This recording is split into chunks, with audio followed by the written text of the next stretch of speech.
Kamusta mga paps? So ngayon nga ay babiyahe ako from Quezon City to Makati, kung saan nga doon ako nag-work. So for today's video, pag-usapan lang natin yung mga bagay na chine-check natin before tayo sumampa.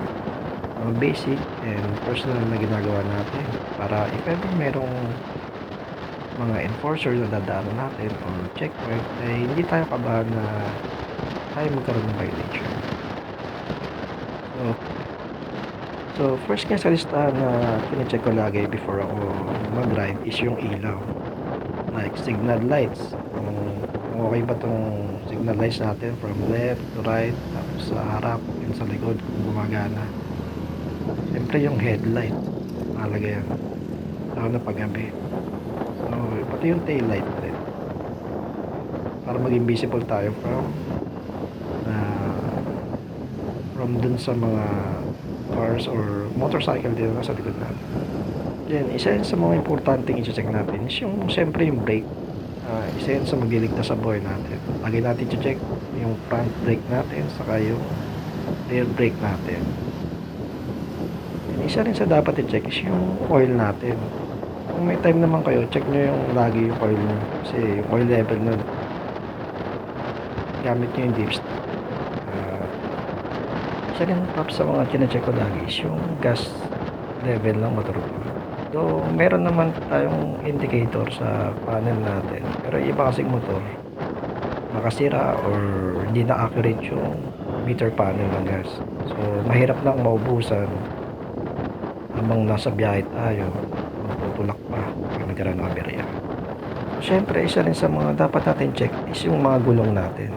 Lagi natin check yung air pressure niya. Check natin mamaya meron palang butas or sobrang lambot or maluwag na yung mga gulong natin. Kasi mahirap na habang nasa biyahe is nagkaroon ng aberya, ma-aksidente pa tayo. So pag-usapan naman natin yung mga kailangan nating dalhin or suot habang tayo ay nakasakay sa ating mga motorsiklo. Una dyan syempre yung helmet. So dapat yung helmet na suot natin ay yung standard. Paano natin malalaman yung standard? Yan ay yung may mga ECE or DOT na sticker. Usually yung mga standard na helmet ay pwedeng half face, full face, o kaya modular. Bawal syempre magsuot ng mga nutshell na helmet or yung pang bike. So aside from magkakaroon ka ng violation, siyempre for protection din yun.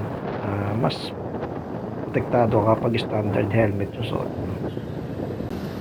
And pagdating naman sa mga attire na isusuot natin, ako personally, I recommend na mag-pants na lang kaysa mag-short. Though, di naman nagbabawalan ang mag-short habang nagmumotor. Wala siyang violation. And if may budget naman tayo, so mag-invest na rin tayo sa mga protective gears natin para extra protection sa mga aksidenteng pwedeng maganap. And last but not the least, syempre, kailangan nating dala-dala every sampa natin ng motor is yung driver's license natin na hindi pasok, kasama ng ORCR na hindi rin pasok. So if ever nagkaroon ng checkpoint or magkaroon ka ng violation, hindi may impound yung motor nyo. So yun ang mga paps, yung mga personal na ginagawa ko or kine-check bago ako mag motor. So kung meron pa kayong dagdag or may nakalimutan akong sabihin, just comment below. Thank you.